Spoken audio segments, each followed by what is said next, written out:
Assalamualaikum warahmatullahi wabarakatuh. Perkenalkan kami dari kelompok 11, kelas TRPBDSA, mata kuliah durabilitas dan degradasi material bangunan. Kelompok kami beranggotakan yang pertama, Amarila Karismayanti, Alif Rizky Amalia, saya sendiri, Laila Kurniamuntafinga, dan juga Narendra Andika Baskara.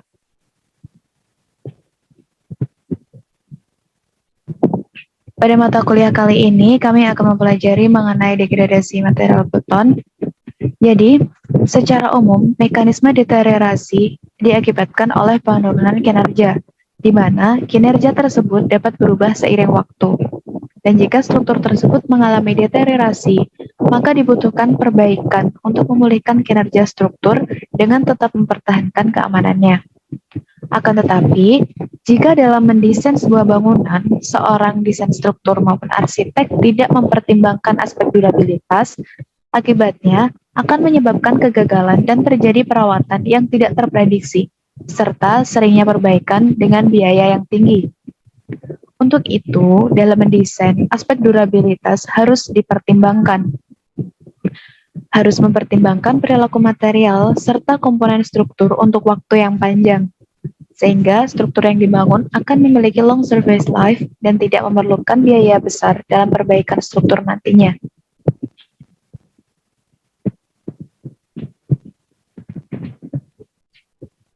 Selanjutnya saya akan menjelaskan mengenai bab 2 yang membahas tentang logam. Nah, pada logam itu pasti akan terjadi suatu peristiwa yang dinamakan dengan korosi.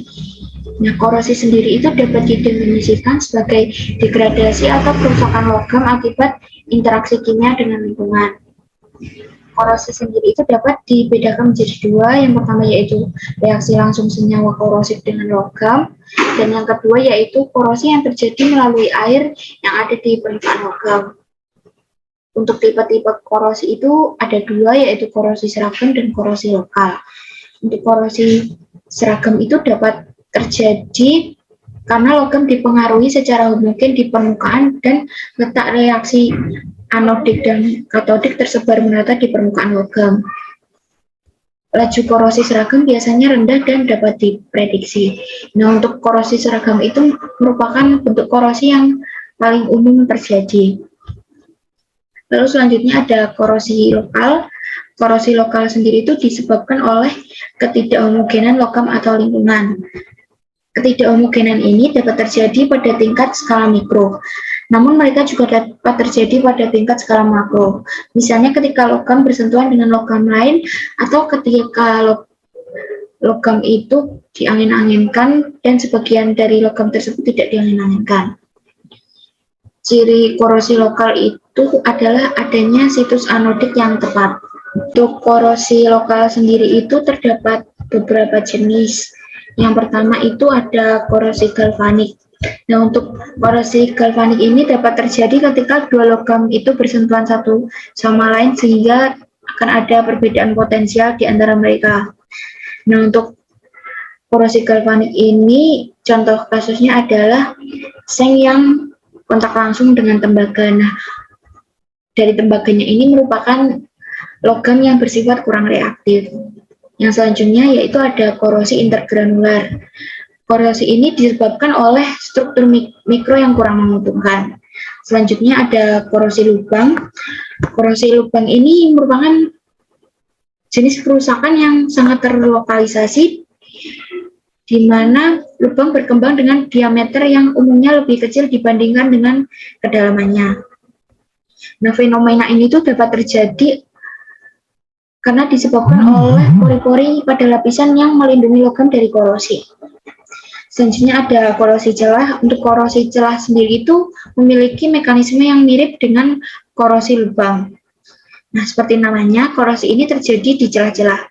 Misalnya antara baut dan mur, antara cincin O dan sekitarnya, dan antara pasangan bata dengan ambang baja tahan karat.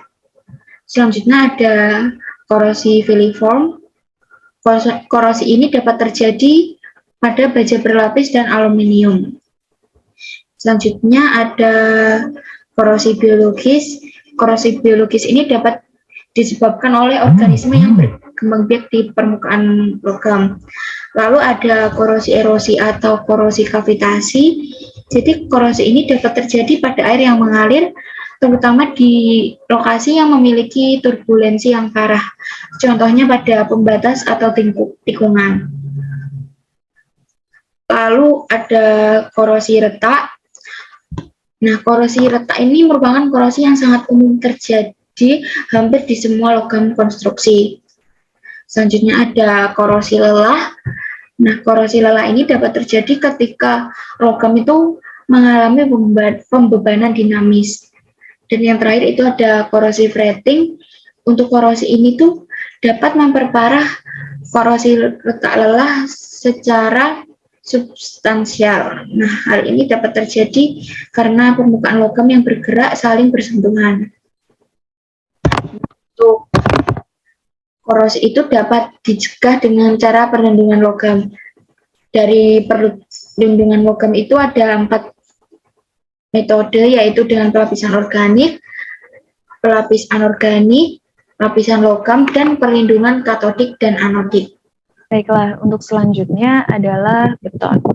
Jadi, struktur beton itu merupakan suatu struktur yang dapat mengalami kerusakan pula. Untuk mekanisme degradasi beton secara kimia dapat dibedakan menjadi 4 tipe. Yang pertama adalah degradasi akibat asam. Nah, di mana asam yang paling agresif adalah asam mineral kuat seperti asam sulfat, asam klorida, dan juga asam nitrat. Untuk kasus korosi akibat klorida, ion-ion besi dari tulangan akan dikomplekskan oleh klorida dan ion-ion tersebut akan dibawa keluar dari tulangan sehingga ion-ion Fe pada besi akan berkurang. Dari kejauhan, ion-ion Fe tersebut dioksidasi lebih lanjut menjadi ferrioksida dan juga ferrihidroksida dan menunjukkan warna karat yang biasa kita lihat pada umumnya. Warna karat seperti warna coklat, seperti itu, kecoklatan seperti itu. Dan terkadang noda karat itu dapat terlihat pula pada permukaan beton, walaupun lapisan betonnya itu sudah cukup memenuhi. Selanjutnya adalah kerusakan beton akibat asam sulfat. Nah, berbagai senyawa sulfur itu dapat ditemukan di air selokan, baik sulfur organik maupun anorganik. Senyawa sulfur organik yang paling penting adalah sulfat dan juga sulfit. Nah, untuk sulfat itu banyak ditemukan di air limbah rumah tangga, sedangkan sulfit juga dapat ditemukan di air limbah industri. Senyawa sulfur organik dapat ditemukan di protein seperti amino asid dan juga senyawa tertentu yang ditemukan di air limbah rumah tangga, termasuk air limbah dari makanan. Di lingkungan dengan konsentrasi hidrogen sulfida yang tinggi, kecepatan degradasi suatu beton itu seringkali bergantung kepada kadar kapur pada beton tersebut. Di lingkungan hidrogen sulfida yang tinggi, parameter durabilitas beton seperti kadar air itu tidak lagi digunakan. Akan tetapi, bagaimanapun juga, di lingkungan yang rendah akan senyawa hidrogen sulfida, parameter tersebut mendominasi. Batas antara lingkungan hidrogen sulfida yang tinggi dengan lingkungan hidrogen sulfida yang sedang itu tidak terlalu jelas. Oleh karena itu, agak sulit dalam menentukan ukuran yang tepat untuk desain struktur yang aman dari pengaruh senyawa hidrogen sulfida. Untuk itu, di lingkungan dengan kadar hidrogen sulfida yang tinggi, beton biasa itu harus dilindungi. Selanjutnya adalah degradasi akibat garam. Nah, beton yang terdegradasi oleh garam akan mengalami pelapukan pada permukaannya dan akan menyebabkan korosi pada tulangan yang ada di dalam beton tersebut. Nah, untuk degradasi akibat garam juga dapat ditemui pada garam ekspansif, mulai dari sulfat yang banyak terdapat di perairan alami seperti air tanah yang juga dapat ditemukan di air limbah industri. Ion sulfat tersebut akan menembus pori sehingga mereka dapat bereaksi dengan kapur yang ada dalam beton membentuk gypsum. Selanjutnya, gypsum yang terbentuk tersebut akan bereaksi dengan alumina hidrat lalu membentuk etringit. Nah, mekanisme itu merupakan pembentukan garam rangkap pada beton yang dikeraskan biasa tanpa menggunakan katalis. Ketika gaya ekspansi melebihi gaya tarik beton,